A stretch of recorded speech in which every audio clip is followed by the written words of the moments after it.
Welcome to the Biz and Mayhem podcast, where we talk about the mayhem in our lives and how to get ahead in business and your career. This is Chris Batchelor, and I'm here with my co-host, Tara Parker. Let's get started.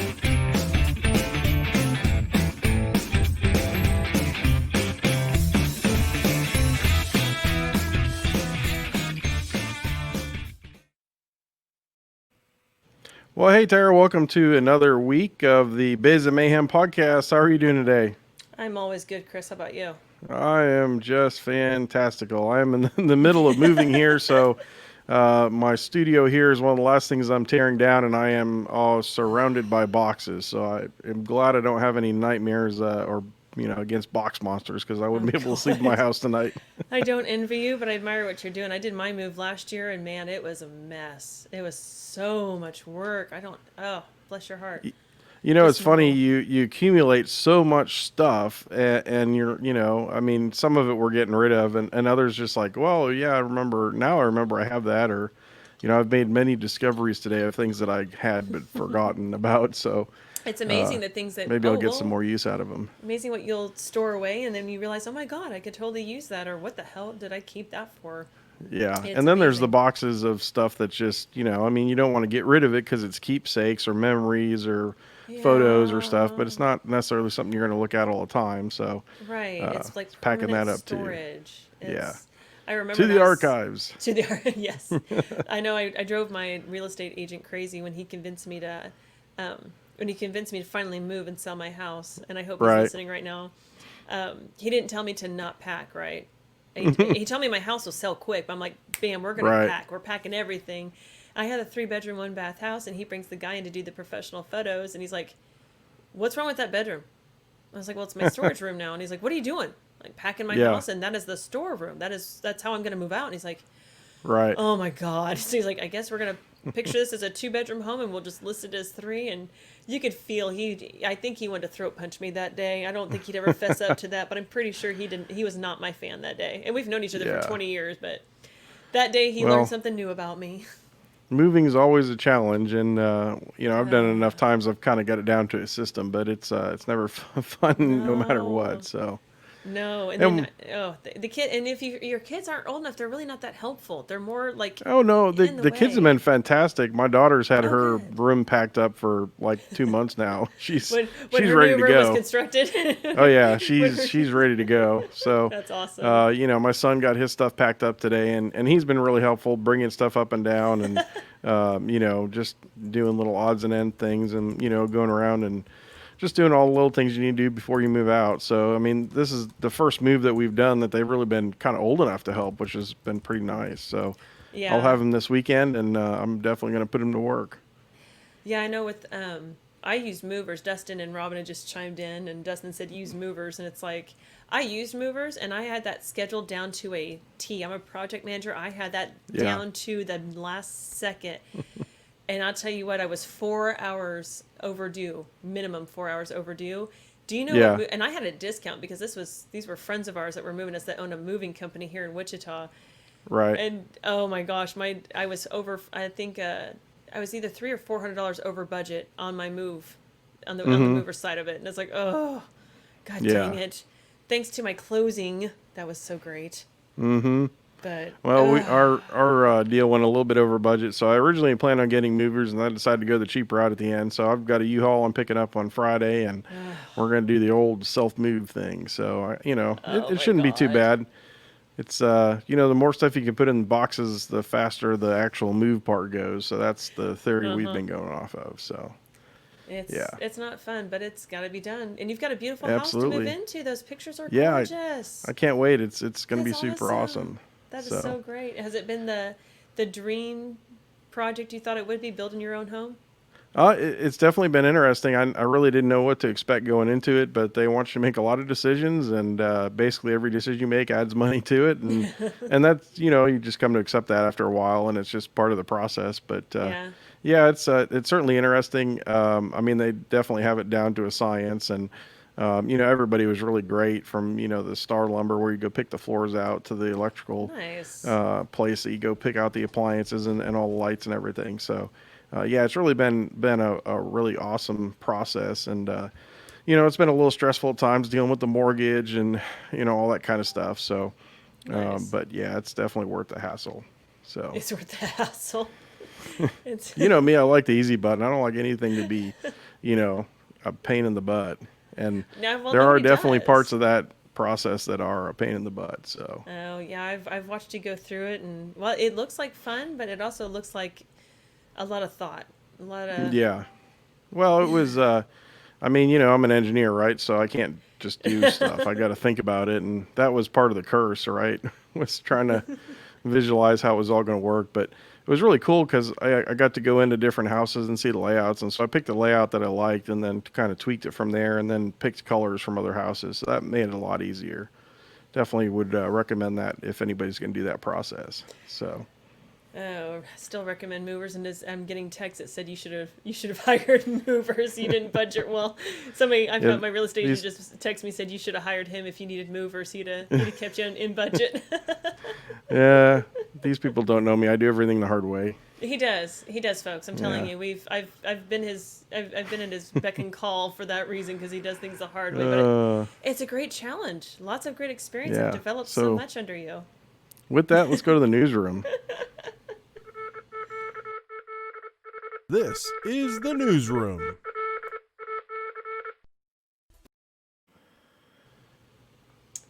Newsroom, what do you got? Oh, what have we got? Let's see. We got you've got the first thing here. Oh, Tax the rich. So for I know you're 58 very bucks. passionate. You're very, very passionate about this, and yeah. What have you got to say about this? So I guess if, we should tell everybody what it is first, well, right? pull that. Can you pull that link up so people can Yeah. see Give it? me a This is second here. I'll great. get it up. I'll So get it up on the screen here. I'm trying to limit. I mean, we had a pre-podcast discussion to try to limit the amount of politics that are going on, because it's hurting everybody. It's a trigger, no matter which side you're on. But this, Well, I in fact, you could not misunderstood resist. me, right? I Because did.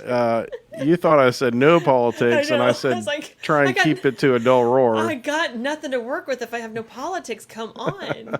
So I couldn't resist this. I'm like, if he doesn't like this, he's just gonna have to hate me for about 10 minutes. But everybody's a big fan of AOC, right? We just all love her. She's great. She's an economist, right? I don't know if too many people are aware of this, but she has a degree in economics. So she is an economist by training, supposedly. So she has her swag, and one of her swag outfits on her AOC.com or whatever her website is. I don't know. But it's on her website. You can buy it. It says Tax the Rich. It's a sweatshirt, hoodie, nice Here warm it thing for is. the winter. And you can purchase this lovely garment for $58. So it's tax the rich, but only the rich can afford it. And I find this Yeah. to be humorous, and I find this ironic, because she's a socialist. She's not shy about that, but she's literally taking part in capitalism. Like, this is a capital. This, I mean, there it is, and it Yeah, says so here it for is, tax the rich. $58. 58 bucks. $58. And let's be honest, folks, you're paying for the name AOC. It says it right down there. AOC. Well, what I want to know is what we're spending 58 bucks on, because I mean, this looks like a $12 shirt from Walmart that they put Right. a dollar's worth of silk screen on, and I mean, are we going to see knockoffs of this thing for 48 I bucks? can knock You it know? off right here on the show right now. Just let me get a Sharpie in my shirt here. But what she tried to sell is somebody, I think it was on social media, or she was somehow called out, like, this is not something that the poor people out there can wear. $58 is a pretty hefty price for a sweatshirt. And she's like, but it's made locally. Like, it's made in the United States by unionized workers. So she's validating the Okay. cost of it. And it's like, okay, well, I get that, but at the same time, you're So still she's promoting a free trade right. economic model, right? I mean, Yes. she Yes. wants Ish. socialism, right? But she still wants to make money off of capitalism. That's the crux of the issue here, right? Right, because let's talk about the margin, the markup on this thing for reals. Mm-hmm. Like that sweatshirt probably costs maybe what, $2.50 to make, if that. Well, I mean, it depends on how she's doing it. If she's doing a print on demand, she's probably not making a ton of money. They're No. probably giving her 20% at the most back. Oh, I bet she's got a But stack of these things hanging out but yeah, somewhere. she went and had a bunch of them printed. Then yeah, she could potentially be making some bucks off of this thing. I mean, If at least if this was a Bernie Sanders shirt, it would be, we're going to make you buy one and give your neighbor one for free, right? Right. But True I mean, socialism. is she Everybody gets one. donating anything, or where's the money going? That was the thing, is I didn't see anything about that. And so if one of our listeners out there knows more than I do about this, please chime in. You've got the comment section there, but all she's validating it with is that it was made here in the U.S. by unionized workers, and we should be grateful for that, because that's what she's trying to promote, is work here in the United States, which is cool. We should have plenty of jobs here in the U.S. for those who are willing to work. Right. But nothing about anything else. Now, it's an AOC thing, so it's branded. I'm willing to bet that her campaign is somehow involved in this, because I don't think she'd be doing it otherwise. Her name is on it, so it's branded her way. So I think the proceeds will go back to her campaign to get her reelected, because she knows she is in a lot of hot water with her constituents right now. Well, you know what? I mean, tax the rich is a nice slogan, and it, kind of rolls off the tongue, and it makes liberals feel really good. But the question is, who is rich, right? Because, if somebody making over $400,000 a year is rich, okay, there's a lot of people that would fall into that category that you wouldn't necessarily suspect, right? And then, in my experience, when they say tax the rich, what happens is that the person that they consider rich always goes down far enough until they get the tax revenue that they need. So it may be that you may be rich if you make $40,000 a year, right? Yeah. And now they're going to tax the rich. Now they're taxing you. Yeah. And now you're pissed off because, well, they were only supposed to tax the guy down the street that has a huge house and drives a Porsche, right? Yeah. But the reality is, if you just tax those people, there's not enough money coming in to fund everything that they want to fund. So they're always going to lower that bar to get to the point where they get the tax revenues to spend the money that they want to spend. And that's the fundamental problem I have with a lot of these things. Oh, yeah. We've got an interesting rhetorical question on our comments. I wonder I wonder how they'll ship it. Will it go in a truck that uses fossil fuel? How are they going to get it there without fossil fuel? So that means they got to tie it to a carrier pigeon, and it's it's going to make its way to you. Nope, you got to use the old Oregon Trail and the covered wagons. That's how you died of dysentery. You don't get your package. You get your shipping notice. It says, "I'm sorry, your delivery driver died of dysentery." For the Oregon Trail game, just took a different twist. We just added on. I mean, that's the real life. That's awesome. But that was great. Have you used the app called Shop? I noticed that I ordered, all right, so this is going to take us off into a rabbit hole, but for the new house, I ordered some bidets from the place called Tushy.com. Have you seen these or seen their ads? No. So they have some awesome advertisements, really funny stuff. They're very punny, like funny, but they use a lot of puns about poo and dingleberries, and anyhow. So I bought these just because I'm a sucker for good marketing, and because with the new house, it's this toilet paper craze. I figured, well, what the heck, I'll try it out. It's only $90 a toilet, right? So it's not that much to add it on. So anyhow, I ordered these things, but then they said, oh, you can track your order. Just download this Shop app or whatever. And it turns out it integrates with FedEx and UPS and Amazon and all those kinds of things. And so, but I told you all that to get to this part of the story because it's telling me now that all of my deliveries are carbon neutral, but it doesn't tell me how they're carbon neutral. So I don't know if they're going out and they're planting trees or who knows what they're doing, but or how they're getting to that. That's why. But they're telling me that, so that that's got to make me feel good, right? That's how it works, Chris. When they tell you it's true. It's like if it's on the internet, it's true. I want to know if they're using electric vehicles in all this, because if they do, it's going to be very hard to say that it's carbon neutral because of all the lithium that they're stripping out of the earth and making big giant holes in the ground. And a lot of people think that electric cars are all this eco-friendly thing, and that's just because they're not burning fossil fuels. But half the time, electric cars are charged by coal-burning electric power plants, right?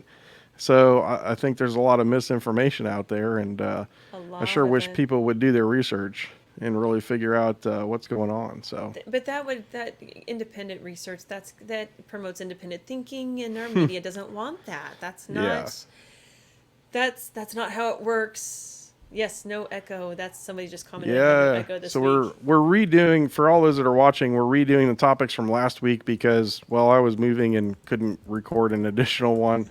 So we're re-recording the topics from last week, but we have no echo, so you can actually hear us this time. So Don't you have to speaking hear of two of me. greenhouse gases, should we talk about SpaceX? Yeah, this is cool. This is So cool. this is pretty cool. So SpaceX is fueling up its Starship for a high altitude flight. That's a really bad photo now that I look at it. It's a And little what do you think about suggestive. this rocket? So What's your yeah, God, it's really cool that oh my gosh, what is the dude's name that's leading this thing? It just escaped me. Elon Thank Elon you. Musk? God, he doesn't. His twitting habits are really weird, but he's one of the smartest guys out there supposedly, and he's moving his company down to Texas. Well, that's where all the California Well, business owners are so going. I think that he moved to Texas, right? That's the big I headline of this week, right? Was he physically moved his residence to Texas? I think. Yeah, I wasn't quite clear on what it was. Fox News, because that's Yeah. all I'm listening to now because ABC drives me up the wall. But yeah, they were talking about how I think as it was quoted, the smartest man in the world was moving to Texas is Yeah. all I heard. So I wouldn't be surprised if he takes his business to Texas as well. But Yeah, well, I think he's going to follow. But I want to ask you about this rocket, though. What does this rocket remind you of?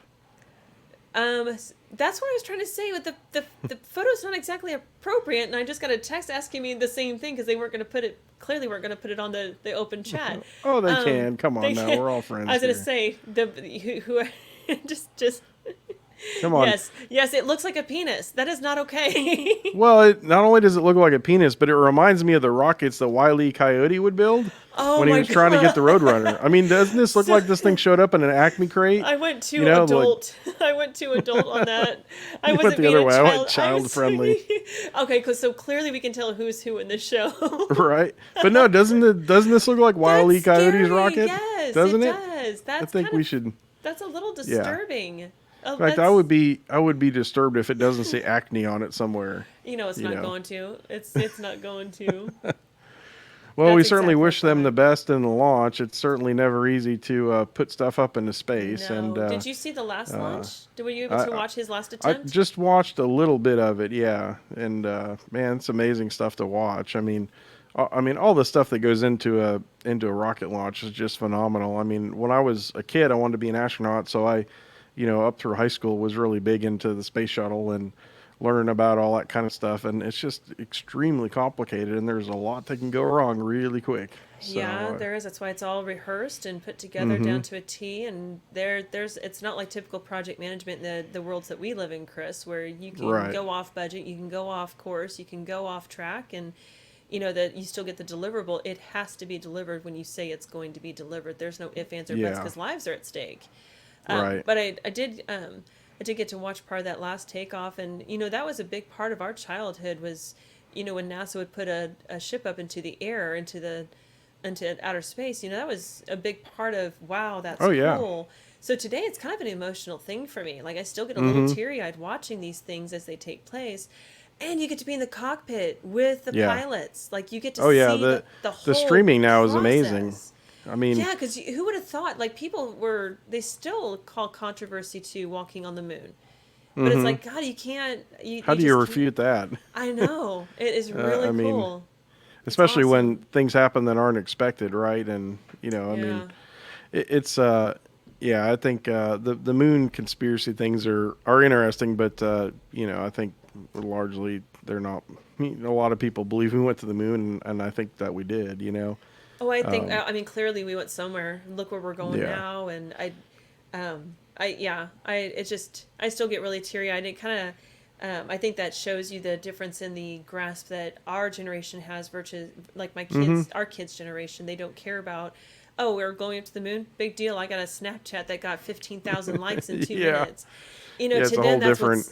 right. And Well, and back in the day, every launch was publicized like a major event, right? And now it's just a little snippet on the news. I think if NASA, anything, NASA should have a huge budget for publicity, and They don't seem to do as much or as good at it as anymore. I mean, I think the space shuttle is partly to blame because it just became too routine, and every time something becomes routine, it becomes boring, and I mean, people forget how awesome it really is. So It is, and I think, and that's why those like Challenger and the other one that went down. Somebody helped me out with the second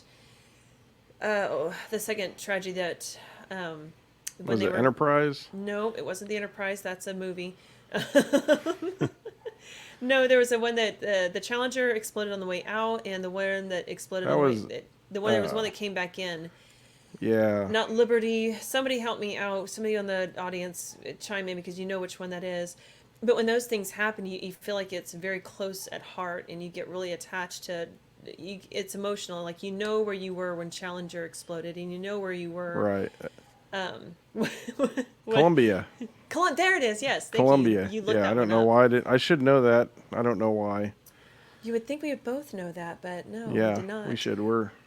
We are definitely Check the behind the comments. times here. You need to I check the do. comments. This It's is my Diet Pepsi. because they know. I don't need no sauce to be spunky. I don't need That's all I'm it saying. either. I'm not. No, Jason is. No, Jason, it was the Columbia. Thank you for changing the nice segue back out of the. Doesn't matter All who's right, drinking so what. now we're gonna. So we should definitely talk about something else, so we don't tell everybody how bad we are in our We're not space bad. trivia here.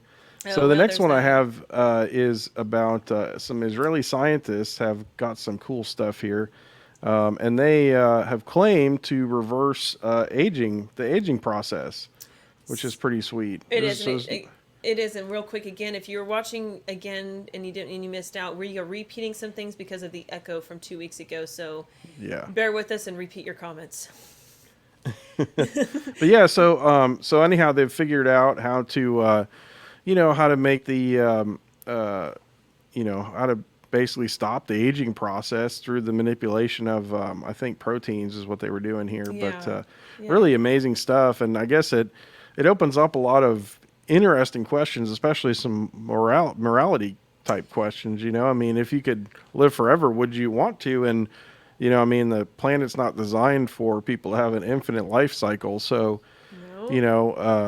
you know, does that mean that you have to stop producing babies because now people are going to live longer, and the people aren't going to naturally die off at older ages? That sort of thing. Oh God, this is one of those things. I mean, and I think females are going to see this maybe a little differently than men, at least openly. They're going to see it differently because women spend a huge amount of money in anti-aging products, youthful-looking products, things that'll keep our best appearance. Right. We have our routines to, from when we roll out of bed looking like a troll to what we look like, that pop princess that. So I'm kind of curious as to how many of our female fans out there would buy into this and go for it. I'm kind of embracing the aging thing. I mean, I have my skincare routine and I'm kind Right. of happy with that, and I take care of myself. So I'm kind of okay to embrace the aging thing, and I'm looking forward to making 80 look sexy, to be honest with you. But not everybody has got that kind of desire and ambition. So I'm Yeah. kind of eager to hear what other people are thinking.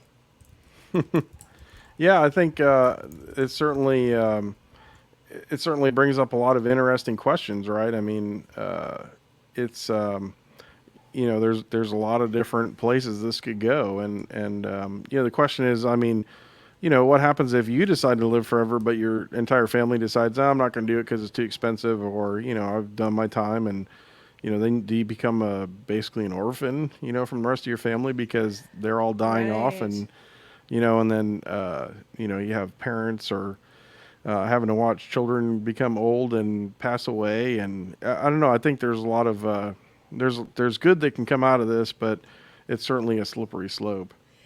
Yeah, it is, but I mean, you kind of have to think about a few things. I mean, what do we expect as we look at our grandparents? We expect them to look, if we still have our grandparents, we're getting to the age where we probably don't, but there's Right. a certain feel and look, and it's a comforting feel and look to people who look a certain way based on their title, like grandparents or great grandparents, great uncles, or whatever the case may Mm-hmm. be. And so, I know that I mean I don't look I remember what my mother looked like at my age, and I don't look anything close to that. So there's a Right. lot of other influences out there. My sister doesn't look her age, and yeah, Robin, you're right. My cousin says our family tends to look younger already, and so maybe we're cheating that. Maybe we already got we're tipping our toes in that little Maybe you formula got it figured anyway. out already. Yeah. All I know is But getting old sucks because I'm 42 now, and I'm definitely like, oh, I cannot do the things I used to be able to do. well, So see, you need I to do mean, yoga for like I do, me, Chris. Do yoga yeah, like I do, and you can do I all the things you yeah, I used to can't do. bend like that. I I can't I did either. get a I did get a new exercise bike, and we'll talk about that maybe on the next show. But I'm excited yeah, about that. so I'm I don't excited. know. It's I mean, I guess if I was going to live forever, I would want to make sure I stopped my aging at a young enough age to where stuff all worked, right? And I didn't have to worry about, you know, all the old people problems, because who wants to be 90 and then, have to be on 500 medicines and, Well, you or know, not even be able to comprehend how long can your mind hold out? Like they can make the cells look good. So one of our right. listeners, Joni, just asked, "Is it cosmetic or is it like vampires?" They're literally reversing some of the cell aging. So it's Hmm. literally just a cosmetic outward appearance. Your mind, your organs, everything else internally. Well, I don't know which cells because the No, cells well, that no, I we think see versus the cells inside are a little different. So no, I think what they're doing is they're actually getting the cells to stop the aging process. And so as your cells age, there's these, the ends of the proteins. You have to go read the article if you want all the technical stuff. But it is technical. It really the is. stuff sort of breaks down right over time, and what this does is it stops that from happening. So, Mm-hmm. of course, like anything else, I'm sure there'll be a lot of money tied to it, and so who knows if this will be a treatment that you need to do, like a elixir of life kind of thing, or if you Well, just do it once and it's forever. But it can't be like a typical um, fountain of youth where you just flop a quarter in there and get your wish. I mean, there's yeah, got to be quite the investment I attached to mean, this thing. well, we've talked a lot about the personal side of this, but what about the military side? I mean, if you think about it, if an army can have, I know people that are 25 years old that are trained for 50 years, and Yeah. that could definitely change the political balance in the world, right? So Yeah.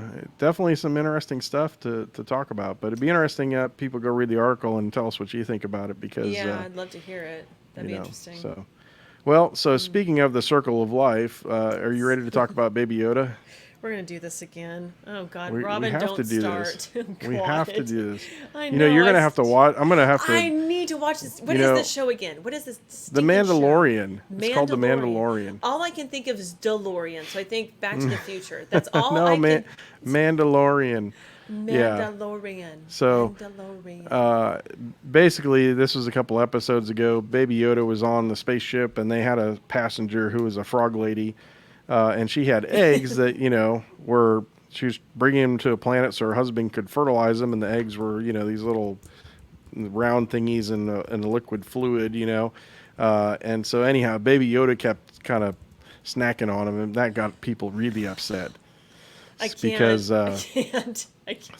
this apparently the story, in the story they were telling you this lady's This like is the the last of the way. line, and if she doesn't get these eggs fertilized, like her species is going to be extinct, right? And here's cute little Baby Yoda being like, "I'm going to snack on that." So So was it cute? anyhow, Like, was it like, oh, that's cute oh when he yeah, snacked on it? yeah, Like, was yeah, it that? yeah. I mean, he was just being like a typical little kid, right? Like, don't do that, and he'd go do it, and he'd tell him not to do it again, and he'd What go do is? it, and so Somebody anyhow. said Grogu. What is Grogu? Well, Grogu is the baby's name. So in the next Oh, episode, they revealed that Grogu was the baby's name, it's got and a name. It's not Baby Yoda. There is a no, it's name. not Baby Yoda. I So mean, they're really setting this story up for some interesting connections back to the original Star Wars stuff. But I won't bore you is with this all like the that now. never-ending story? So There's just like no end or beginning to Star Wars. Like, not really, because there's. I mean, it's the universe, right? And there's so many different places. I mean, so they've explored the oh my Jedi part of the gosh. universe, and they've pretty much explored that to death, right? But now they're going off in this whole other Mandalorian thing, which happens, about 50 years after, after the last movie, and so it's really pretty interesting because it's sort of an infinite universe. There's a lot of places you could go. And yeah, one of our commenters are Disney wants to milk it, and I'm fine with that. I like Star Wars. I don't want it to end. You know, it's That's awesome. it's fine So for this me. I mean, is when did Disney it's get control of this? What is that Disney about? bought Star Wars a while back. They've Oh, had that's right. yeah, they've had Star Wars That's for a while right. now. So, I was a but little. yeah, so it's really interesting though because the whole internet was just kind of like up in arms over this whole, Baby Yoda eating the eggs thing, and it's like, guys, it's just a story. It's fiction. It didn't But really happen. Like, feelings but matter unless you're Ben Shapiro. right, Feelings but matter. but it's crazy because basically people are really invested in the story. I mean, almost to like it's definitely a fictional story, but people are invested in it like it's a document, like it's a A like it's documentary. yeah, oh yeah, yeah. It's pretty crazy. That's awesome. Like a documentary. Yeah, you Oh, definitely need a Baby Yoda for Christmas. I needed Baby Yoda One of for our Christmas. comments came in. That's Oh yeah. awesome.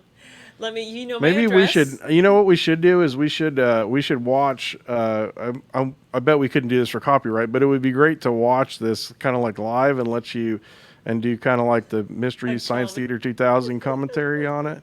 There I you think go. that'd be fantastic. That'd be fun. That'd be Yeah. fun. We'll have a whole bunch of stuff to go with that. That'd be great. Right? That would be awesome. So, all right, we're gonna talk about this next guy, and I know you got a huge crush on him. It's not a So- crush. Let's be clear. I just dated a dude that looked like him back in high school, like very identical to him. It's kind of creepy, but Yeah. kinda, all right. All right. Well, let's see if I can get it up here on the screen. I'm gonna get this And, book. So Matthew yeah, McConaughey. I think this is one we should kind of read together. Oh, it'd yeah, be I pretty agree. awesome. I agree. And so Matthew McConaughey is this is great that we are redoing this one because this is not his first time in the past couple weeks showing up in politics and being the bad guy. But Yeah. he's Matthew McConaughey, so there is no such thing as him being the bad guy. Right? But he's written this great book. We're going to read this book, but he's getting into trouble with his own in Hollywood because he's not coming out and jumping on the bandwagon. He's not talking about how, all the mainstream media stuff that all his other Hollywood peers are saying outwardly and openly. He's sitting back and holding back. And he's pointed out that because he's not spoken out for certain things, he's kept quiet, he's getting backlash for it. And he was just on one of the Fox News People shows somewhere, and I've got a Fox News fan out there. Jason knows as much as I do. He was just on Fox News the other day talking about how he agrees that these guys, these politicians that are, doing the whole rules for thee but not for me thing, that's not cool. Right. The guys that are not practicing what they preach, they're going off their rockets with abusing their power. And he's speaking to the point of, this is not how this is supposed to work. So Yeah. don't expect me to hop on this train. Don't expect me to get on board. Do your own thing, and I'm going to call you out for it. And then they got Dean Cain, Superman from the series, I think, on TV. I can't remember what show he was in. And they were like, what do you think? And Dean's like, Matt's on point. That's exactly correct. I totally agree with him. But that goes to that group think thing where everybody's group thinking together, and it just takes that one to stand up and say no. And then other people start saying no more and more and more. And Right. so, Well, I think it's important to point out that he wasn't born in California, right? He didn't grow up Right. with that sort of Hollywood liberal mindset. And he's a big enough star now to where, I think if he was younger in his career, he basically would just have to would just have to shut up or he wouldn't get any work, right? But he's a big enough star now where I think he can call the shots, and he's kind of doing that. But he's, basically said he's confused with politics because you're saying one thing and doing another, and that's not necessarily how he was, brought up, Right. and so that goes against his core.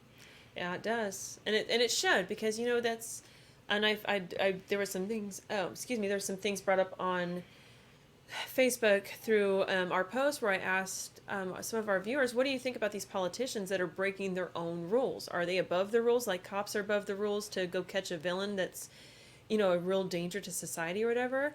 And I think it might have actually been our listener Jason who said no. Politicians should face the same consequences as their constituents. And there shouldn't be any ifs, ands, or buts. That's it. And there's something to be said about that. And I think he even took it a step further to say they should probably be removed from office depending on what they've done.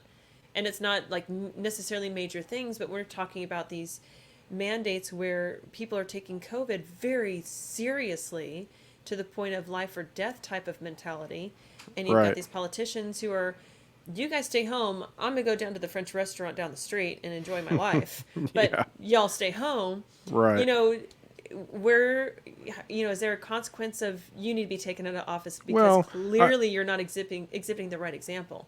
yeah, I mean, I think the bigger conversation here is around leadership, right? And how Yes. leadership has really declined significantly Oh, over the last, 30, 40, 50 years. I mean, we see it in corporate America. You read news articles how, it's the same story, right? I mean, mm-hmm. CEOs or whatever will do one thing, and then they'll mandate their employees do another, and people have really lost the fundamentals of what leadership is. Yeah. This, first in, last out mentality that you would see in the military is not prevalent, very prevalent in the corporate Yeah. world, and it's really sad. And I think a lot of corporate leaders could really benefit by, and politicians as well. Corporate leaders and politicians could really benefit by just getting back to some of the basic, foundational pieces of leadership, you know. Yes. And to me, I think that we've seen a huge breakdown with that, and we've really seen some consequences in society because of it. So, Yeah, I agree. And it's kind of trickling down. That's that trickle down economics theory where you start at the top and everything trickles down from there. And leadership absolutely does. So yeah, but I it's think it's with leadership, it's not really a trickle down effect because it's more than a trickle, right? It sets the whole yeah. tone for the entire organization. Yeah. And when you have leaders that are, saying one thing and doing another, it really, really, really impacts the organization in ways that they, Yeah, it they can't does. even measure. Yeah. No, I So, agree. But kudos to Matthew McConaughey and the few fellow Hollywood peers that he has following yeah, him on this ideology of this isn't right, this isn't right. cool, knock it off, Hmm. try something different. And so I'm glad he's speaking up, and he's got a voice to speak. He's got a common sense voice, and he's very much about common sense. He's one of my favorite. I know he doesn't claim himself to be a motivational speaker, but he really is one of my favorite motivational speakers. So good for him standing up. Yeah. I hope he Well, continues good. to. Yeah, good for him, and hopefully we see some more of this, and it'll be a trend that continues. So, well, let's move on Yeah. to the career workout. It's time to work that career and lift and push and lift and push. You got it. Now harder. Lift and push. It's the career workout.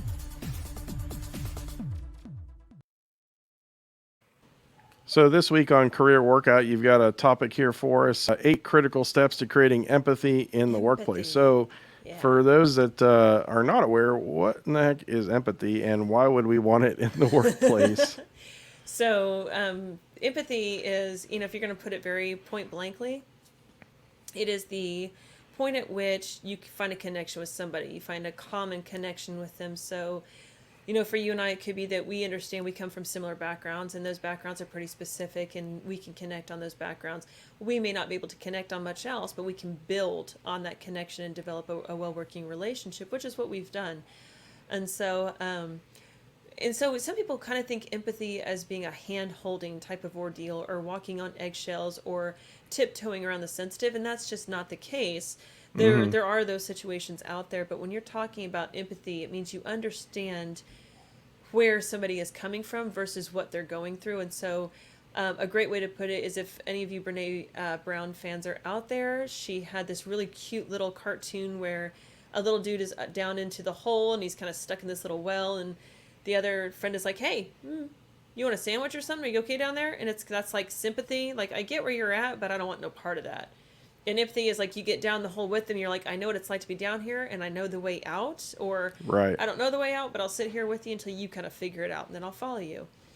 So it's just a connector between two people, and then from there you develop a really rich relationship. And so a lot of people will misunderstand that empathy doesn't belong in the workplace, and I think that it does. I've seen Hmm. how it can build on productivity and develop a healthy bottom line because people are empathetic to one another. Again, doesn't mean you're hand holding or babying somebody, Right.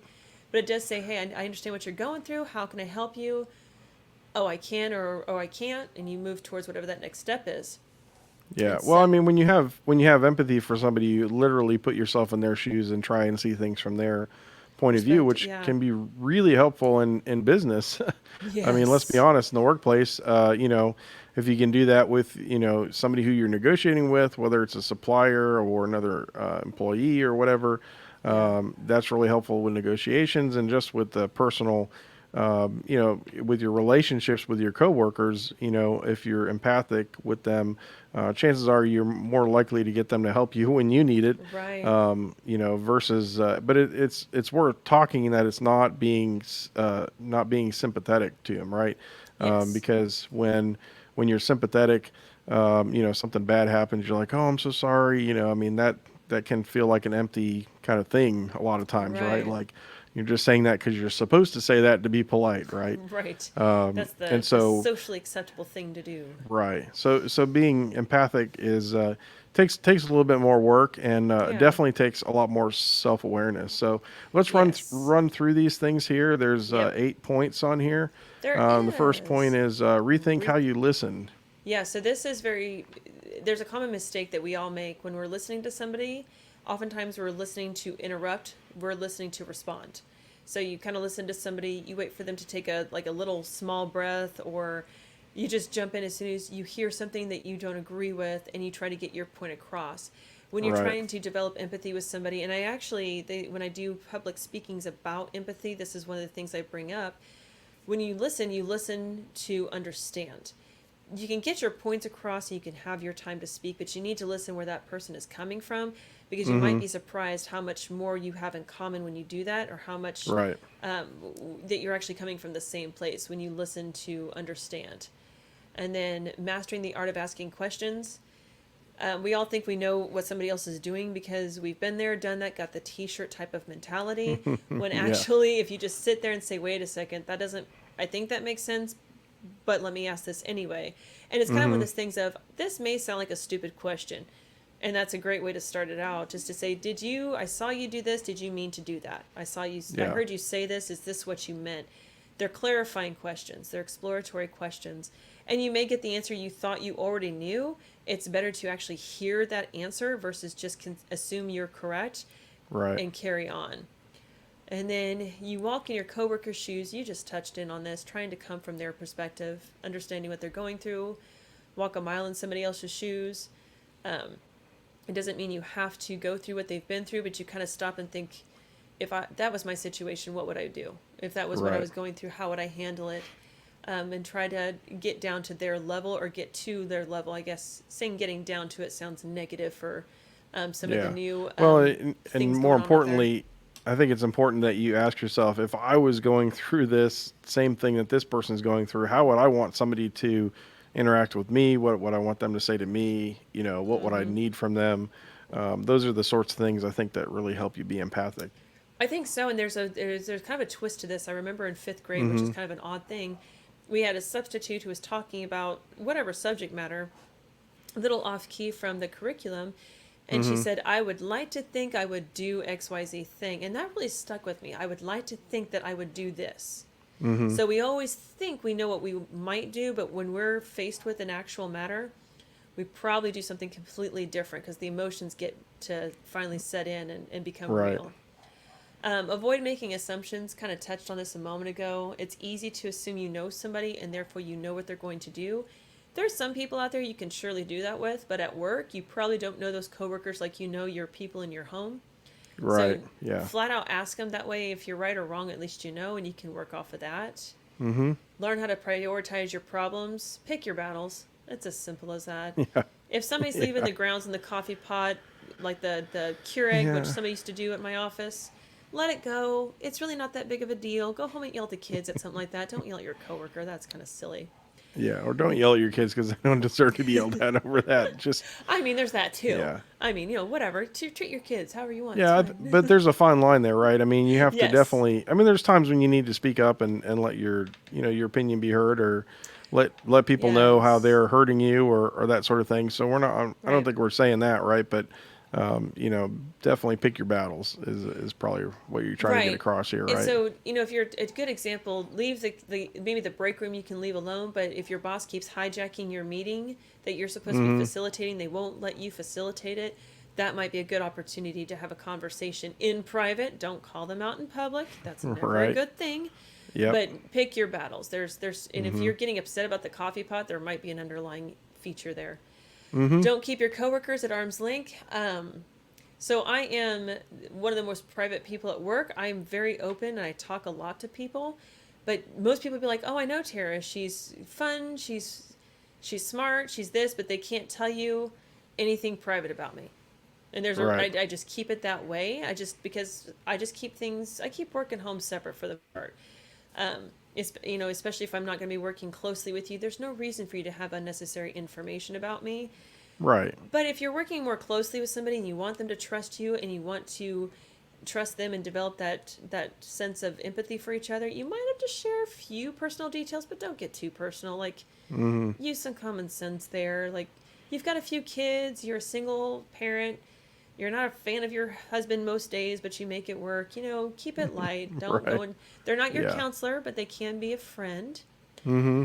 Remember that And people. this is a balance, right? I mean, it's really kind of a Yes. fine line that you have to walk because, Yes. and I think it depends too on if you know somebody from outside of work as well, or if they're strictly just somebody you know from work. I think that's Yeah. a factor as well. But it certainly is a Absolutely. fine line, and you can go hard one way where you don't share anything, and then people just feel like you're a robot. And then you can go the other way where you share way too much, and people are like, "Man, this person is just a burden to be around because they're telling me every little detail about their life." So there definitely is a good balance there. I agree. Absolutely. And there needs to be. That's how you know you've done it right. Right. Yeah. So, number 7 is one that most people are going to roll their eyes at. One of you in particular, I know, is rolling your eyes at it right now because I know how you are, sir. But remember that people have feelings. This is They not to do? say, yeah, they can. And Oh, you that can, sucks because dealing with feelings really is hard. it's so hard. I'm just totally Um, kidding. I know people have feelings. I'm not that person. no, you do a great job at work. But there are people who for now they can have feelings. They'll get mad and they'll expect you to respond to their feelings. I've seen several leaders that take up this kind of philosophy, but they forget that other people have feelings. And so I knew somebody who would approach me, and to get his way out of me, he would show me his angry side. And it's like, you can be angry, sir. That's fine with me. And I'm how not well did that work with you? well, We don't sorry, have to go into that here. That's probably I, sharing too much. That's on the too well, much sharing side. I won't be specific, but I literally told him it's fine if you're upset. I'm okay with that. When you're done being upset and we can continue on this conversation, let me know. You know where I sit. And I floored him. He just was not sure what to do with me at that point. And Yeah.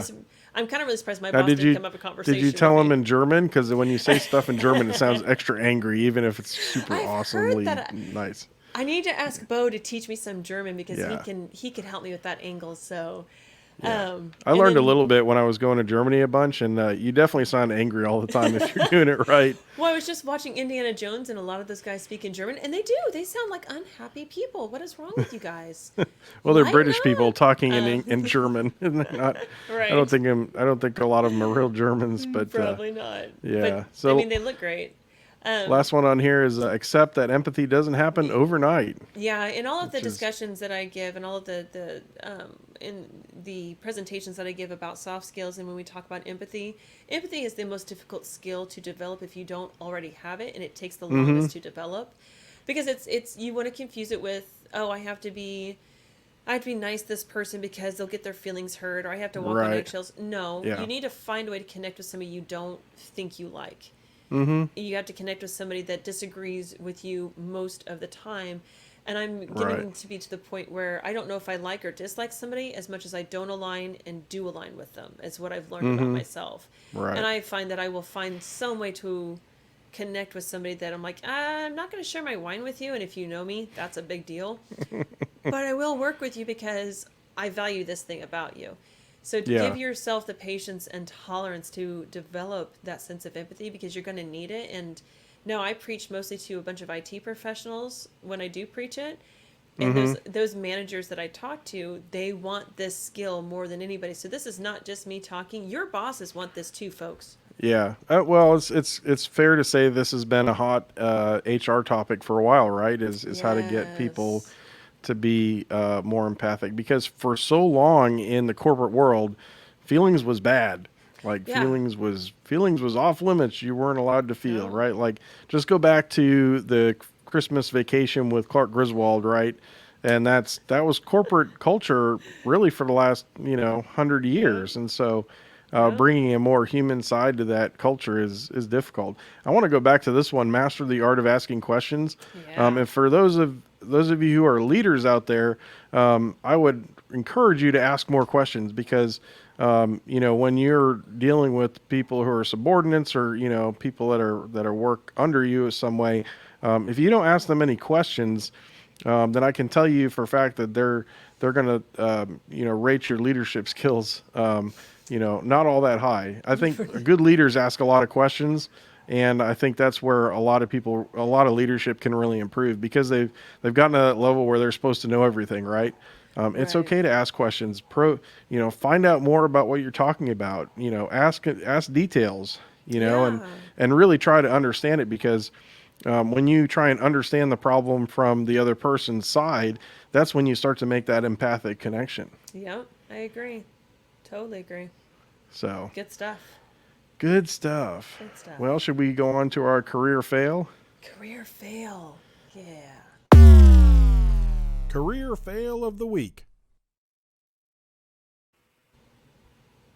So we've got one here, which is do as I say, not as I do, right? Oh, Uh, yes. yeah. So Yeah. uh, I know this is your favorite dude here. He's such an he's apathetic. That's what he is. He is every time I have seen him acting apathetically, and he's got a little crew that does the same thing, and they're fine Mm-hmm. too. They Yeah. they're at their they can do what they want. But this is one of those things when you are a leader and you expect people to respect you and to work for you and to produce for you, you're going to want them to be empathetic towards you. And this is very much the reason why Right. our very loving, sensitive, uber caring governor of New York, and I say that Well, with I all mean, to the be sarcasm fair, in the world. neither of us are in New York, right? So, Correct. I And we mean, don't have to be. I mean, we're not impacted by this, but right. certainly it's irritating when they say, "Oh, well, don't go sit with your family for Thanksgiving," and then they go do the exact same thing. And Right. this just goes back to what we were talking about earlier, and it's sign of very poor leadership. It Extremely is. poor I leadership. mean, I would say for somebody that is a governor, I would say that's something you should no longer be in office for. That's Right. treasonous. Well, and he's To almost to that level. I think you would have a hard time in a court getting him kicked out of his office. But yeah, probably so. But certainly politicians need to learn that you guys live through the same rules that we do.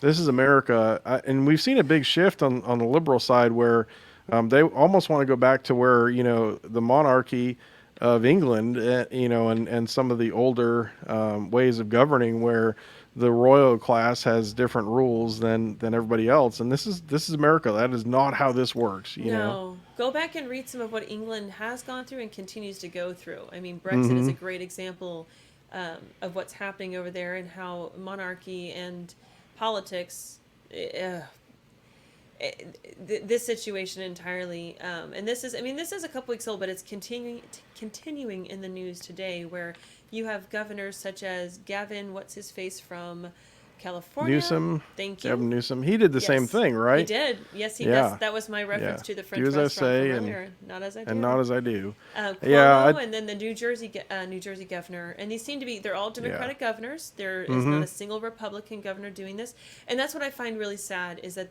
all of these faux pas that are being exhibited by leadership are all in the same quote unquote team. Yeah. It's not like it's a Well, mix. It's all yeah. part of one It, it's party. it's disheartening to see that for sure. But I mean, it just goes back to leadership, and it's very very poor leadership to be doing this sort of thing. And I mean, I feel strongly that even with, the Affordable Care Act, right? Congress has different health care than everybody else. And I think that the minute they enacted ACA, they should have all gone on it. Yeah. And because Nancy Pelosi said, we've got to pass this law to see what's in it, because they dropped, what was it, 900 pages at the last second, and nobody had time to go read what was actually in the law before they were going to go vote on it. I mean, that kind of crap is ridiculous. They need to just go ahead and make them live by the same rules that everybody else lives by. And I think a lot of the things would be a lot better off in this country. I do too. I think if more of them lived in the shoes of their constituents, to refer back to our empathy, our side of the show, then I think things would change. I saw something on Facebook, and I'm sure it was probably Photoshop, but it's a nice idea anyway, where, with the lockdown, that should include those who are in government. You still have to do your job, but you're not getting paid to do it. Yeah. And let's see how quickly things will change. Yep. And that's one of the problems. I still have a problem with how much our politicians get paid to do not what we voted them in to do. It's very much politics have changed so much over the years, and it's all that's in the news, which made me cry when you're like, let's limit the amount of politics we do. I was like, but that's all that's in the news. Like, what am I? That's why. What do I put together? We got to come up with something new for the peoples. There's nothing to report on.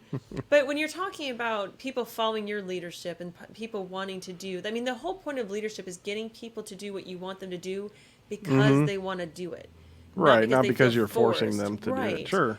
And when you're telling people, don't spend time with your families, stay in your home, don't do anything outside of your home, wear your mask, socially distance, all these things, but you're not doing the same thing, it's like, well, wait a second. You're sending one of two messages. Either the rules don't apply to you, or the reason that you develop the rules is of a no value. So which is it?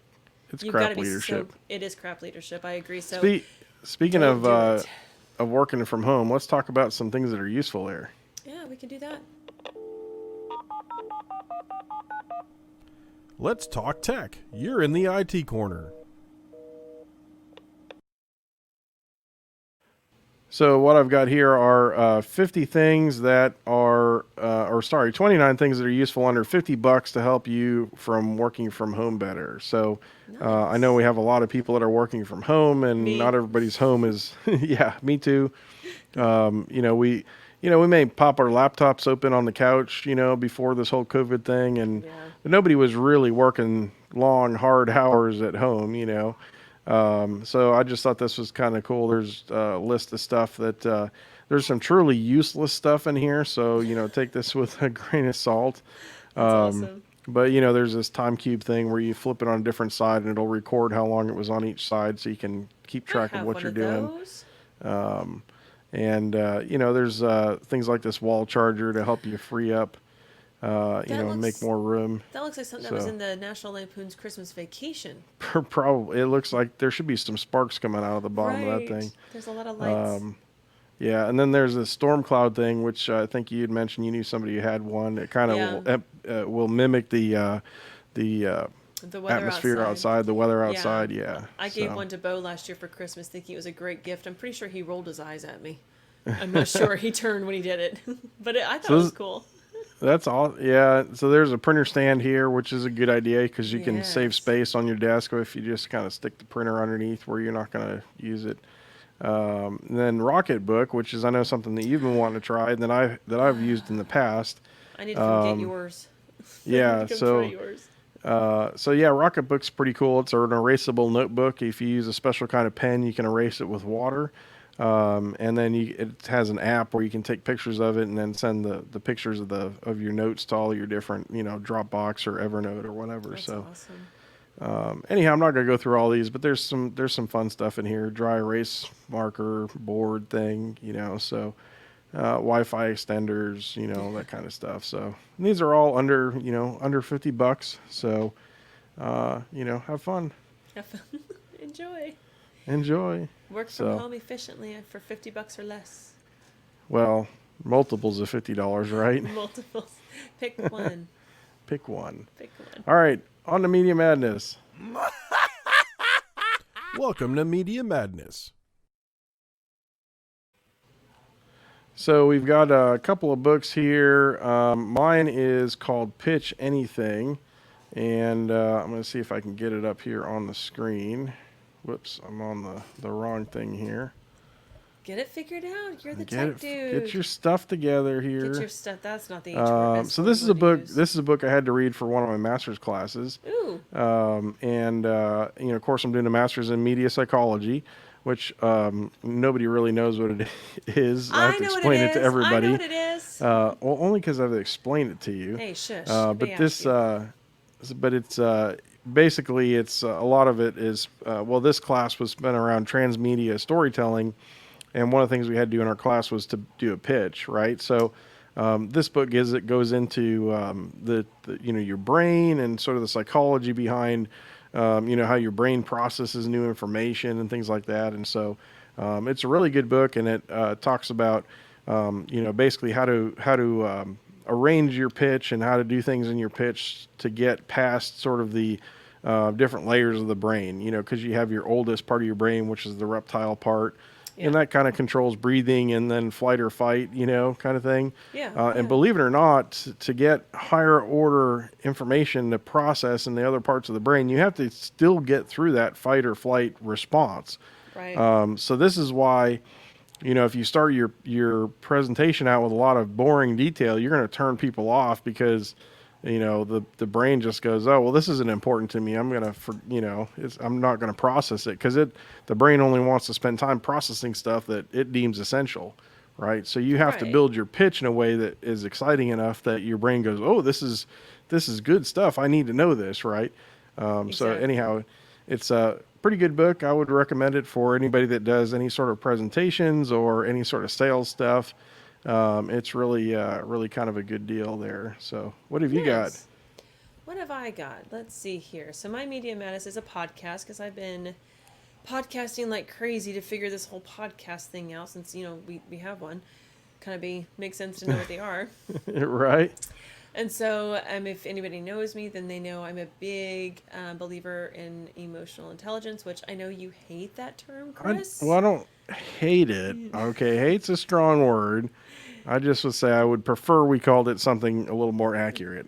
But there is, I'm a big one. I'm big for emotional intelligence. Emotional agility is another great one, which is not the same thing as emotional intelligence.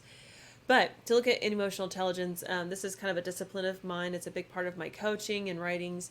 And so if you know who Daniel Goleman is, he was one of the trailblazers 30 years ago when emotional intelligence kind of became a labeled thing. It always been a thing, but it finally had a name. And Hanuman, I think that's how you say the first name. Goleman is his son, so they are working together on this podcast. Brand new, so you can hop on this gravy train from the start instead of trying to go back and catch up. But they're going to go through emotional intelligence, what it is, how to incorporate it into your life, what it means. It's just a really great way to, even for somebody like me who's very familiar with it, studies it, looks at it on a regular weekly basis, it's still a great way to exercise the mind and keep it in the forethought versus the hindsight. And so if you're not familiar with emotional intelligence, it kind of breaks down into 4 categories where you are managing yourself, you are managing your relationship with yourself through your emotions, you are aware of others, and you are aware of how to manage your relationship with other people. And it sounds like a lot, and it can be, which is why it takes some time to develop it, but it's a great tool to have, especially if you are in a high-stress situation or you work around really difficult people or have somebody in your life that you would sooner roll your eyes at than talk to. This is going to be a really great podcast to help you develop those skills. So it's okay, cool. Just an all-around really good and it's I noticed it's a Kickstarter campaign, so they're trying to get money to keep it going, or what's the deal there? So they did a Kickstarter campaign. That's just to get the money raised to go forward with this project. They did a short, I think the first podcast was like 6 minutes, 10 minutes, something like that. Kind of an introductory, kind of get you hooked in there. So you can give money that cost, but if you're going to do that, you need to give money to ours too, because we are not free, and we also need help. So we are technically free. We're just broke. We got a podcast to pay for, people. For those of you that have a hole burning your pocket with your money, please know that we are out there and we are needy. But yeah, they're just literally starting out, and I'm kind of surprised at this because Goldman's been in the business for years. And Right. I'm excited to see this. I'm excited to see where he goes with it because we kind of Mm-hmm. incorporate a lot of emotional intelligence lessons here in our podcast, and all of my writings and all of my coaching and all of my presentations have a ton of it in there. So I'm excited to see where this goes. Awesome. Yeah, so I think, and then we actually, did you see that we had a suggestion for Media Madness, 12 Rules for Life by Jordan B. Peterson from Jason. We're going to have to look at that one too. Maybe we'll feature that. And We will Jason, you know definitely what? put that on the list. We'll have to make you come on and present that, Jason, now that you've said that. Just know, Jason, you're going to come up here, you're going to write a book report on that, you're going to present your book report here. So be ready. Book report. No, I don't think we want to tell our listeners they need to write a book report. It's Jason. I mean, I know Jason. It's one of my buddies. He can do it. You can do it, Jason. We're not that hardcore in this He's podcast. he's flipping me off on the screen right now as we speak. I'm pretty sure I can feel it. Well, So yeah, that's what I got. cool. Well, speaking of encouraging our listeners to participate, we have a challenge for the listeners out there. And as you know, we're coming up on the end of the year, and everybody has really kind of had a tough go of 2020. But we Yeah. thought that, there are some folks that have had a little bit harder times than others, and we know that some folks out there are really struggling. And so we want to put the challenge out there to the Biz and Mayhem audience to help us help some folks in need this holiday season. Yes. And we're going to do that. We're going to raise money for, I think we decided on, was it 50 turkeys we Yeah, want to try and raise money for? We're committing to 50. We All would right. like to flirt with 100, but That's 50 right. is Yeah. our commitment. Help us smash the goal Yeah. and get to 100. Let us know how awesome you are. And so we were going to work, and obviously we'll work through a charity here to get those distributed. We haven't nailed all those details down yet, but we'll put up some details here soon on how you can donate or how you can help. And I don't know, we may not do turkeys, but we definitely would like to help at least 50 people this Christmas. Yeah. And I don't think it takes a whole bunch of money to per person, to put that together. So please help us help other people. And if anybody out there listening has suggestions on who we should help, definitely get those comments rolling in. And I think we should do this as at least an annual thing, if not a twice a year kind of thing. Oh, I think so. Because it's not just at the end of the year people are struggling. So, let us know if you have any causes that you guys support that you're particularly fond of. And if you have any suggestions on what we could do to help. It's the initial thing we're going to throw out there is we're going to raise money for 50 turkeys to feed people this holiday season. So more details to come on that next week. Hopefully we'll have everything flushed out. I'll let you know where to donate to or how to participate, and we'll take it from there. Yes. Well, Terry, you want to close us out here? I can. Let me find my little thingy bopper thing that helps me know what to say because I haven't Get your quite cheat got this sheet? down yet. I need my cheat sheet. I'm not that good yet. I'm just not. Are we ready? I'm ready. Oh, hey, we got a comment here from Joni. Says raisemyhead.org could use one turkey. Hey, nice. So we will definitely look into that. Yes, sure. we will. Thank you, Joni. That's awesome. Thank you. Now, Joni, I know who you work for. Would they be interested in teaming up with us on this one? You don't have to answer. Well, here. we can talk about that offline, I think. I was just saying she could tell me later. Just read the end notes, okay? The people want to leave. They got other stuff they to want to do. leave. They want to wanna go. We're holding them up. Then. Alrighty, I'm going. So we thank you guys for listening to the episode of the Biz and Mayhem podcast. If you like the episode, show us a little love by posting a review on iTunes, and don't forget to send us a few bucks on Patreon or PayPal. We'll love you forever because it's not free to do this. We love you guys, but it's not free. To get the show notes for this episode, head over to bizandmayhem.com. That's bizandmayhem.com and look for season 1, episode 19. You can also subscribe to the show on iTunes or wherever you get your podcasts from. And until next time, have fun in the mayhem. And we'll see you next week. Remember, 8:15 on Wednesdays, we go live. 8:15. Join us. All right. Please. We're Have lonely. a good week, everybody. See you guys.